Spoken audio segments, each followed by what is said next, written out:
Ever feel like your own body is a stranger? Like your mind is a runaway train you can't get off of? That was me. 5 years ago, I was the poster child for hustle culture. I was chasing deadlines, promotions, this idea of success that felt like it was always just out of reach. My shoulders were permanently attached to my ears, my back ached constantly, and my mind? It was a chaotic browser with 100 tabs open, all of them screaming for attention. I'd fall into bed exhausted but lie awake for hours, my heart racing, replaying every mistake and worrying about tomorrow. I was running on empty, and honestly, I was starting to break down. One day, after another tense meeting that left my stomach in knots, a colleague I barely knew said, "You look how I used to feel. Have you ever tried yoga?" I almost laughed. Yoga. I pictured super flexible people in pretzel poses. I couldn't even touch my toes. It felt like the last thing I had time for.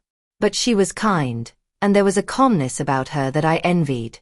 So, with a mountain of skepticism, I dragged myself to a beginner's class. I felt awkward, clumsy, and completely out of place. I wobbled in every pose, my breath was ragged, and my mind was still racing. I nearly didn't go back. But something small had shifted. For a few fleeting moments in that class, while trying to balance on one foot, the only thing I could think about was not falling over. The 100 tabs in my brain closed. It was just for a second, but it was a second of quiet I hadn't experienced in years. So I went back. And again. Slowly, things started to change, not just on the mat, but in ways that rippled through my entire life. Let's talk about the body first, because that's what I noticed initially. You see, when you hold a pose like Warrior 2, you're not just stretching. You're engaging multiple muscle groups at once. My perpetually tight shoulders started to release. My core, which I didn't even realize was weak, began to get stronger, which in turn supported my lower back. That constant, nagging ache started to fade. This is called isometric exercise, contracting muscles without much movement. It builds strength and endurance in a gentle, sustainable way. And the flexibility. It's not about forcing yourself into a pretzel. It's about slowly and safely increasing your range of motion. Each time you sink a little deeper into a forward fold, you're lengthening your hamstrings and releasing tension along your entire spine. This improved flexibility isn't just for show. It reduces your risk of injury, improves your posture, and eases everyday stiffness. Think about it. Better posture means your organs have more space. Your lungs can expand more fully. It's a chain reaction.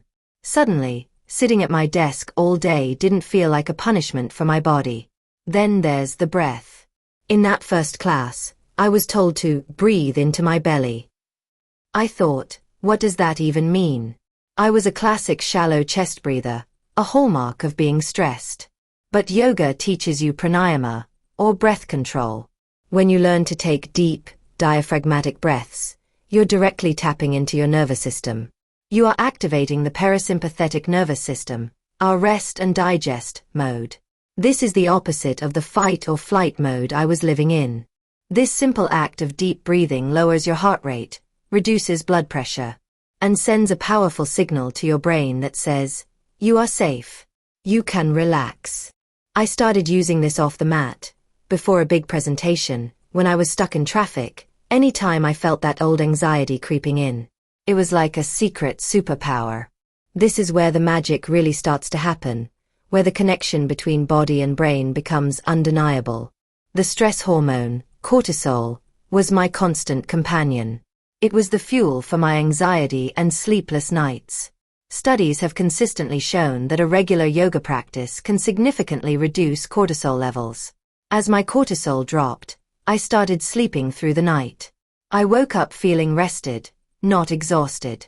The world looked brighter. The constant fog of anxiety began to lift.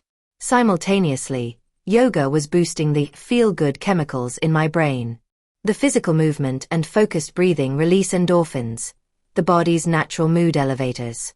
But it also increases a neurotransmitter called GABA. Low levels of GABA are linked to anxiety and mood disorders. One study from Boston University found that just 1 hour of yoga increased GABA levels by 27% in participants. I didn't know the science then, I just knew I was leaving class feeling lighter, calmer, and more content than when I walked in. I was less reactive, less likely to snap at a minor inconvenience. The chaos in my head was being replaced by a sense of clarity. And this clarity is key. Yoga is often described as a moving meditation. When you're trying to balance in tree pose or flow through a sun salutation, you have to be present. You have to pay attention to your body, your alignment, your breath. Your mind doesn't have the bandwidth to worry about that email you forgot to send. This practice of focusing your attention on the present moment strengthens the prefrontal cortex, the part of your brain responsible for awareness, concentration, and decision-making. It's literally like a workout for your brain. Over time, I found this focus spilling over into my work. I could concentrate for longer periods. I was more creative, better at problem solving, because my mind wasn't being hijacked by 1,000 different worries. My relationships improved, too. Because I was less stressed and more present, I became a better listener. I was more patient with my family and friends. I was kinder to myself. I stopped seeing my body as a project to be fixed and started appreciating it for what it could do. I stopped berating myself for not being perfect. Yoga taught me self-compassion. The instructor would often say, "Listen to your body. Do what feels right for you today." This was revolutionary for me.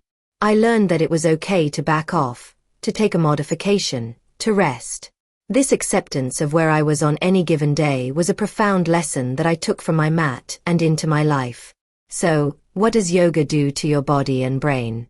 It does everything. It builds strength and flexibility you can feel in every movement. It rewires your nervous system from a state of chronic stress to one of calm resilience. It rebalances your brain chemistry to elevate your mood and sharpen your focus. It bridges the gap between your mind and your body, teaching them to work together instead of against each other. It's not a magic pill, and it wasn't an overnight fix. It was a slow, steady process of showing up for myself, one breath, one movement at a time. It transformed me from a stressed-out, disconnected person into someone who feels at home in their own skin. If any part of my story resonates with you, if you feel that disconnect, that constant hum of anxiety, I encourage you to just try it. Find a beginner's class, or even a short video right here on YouTube. You don't need to be flexible. You don't need fancy pants. You just need to be willing to show up and breathe. It might just change your life. It certainly changed mine. Thank you so much for spending this time with me today. If you found this helpful, please give this video a thumbs up, and I'd love to hear about your own experiences or questions in the comments below. And don't forget to subscribe for more content on living a healthier, more balanced life. See you in the next video.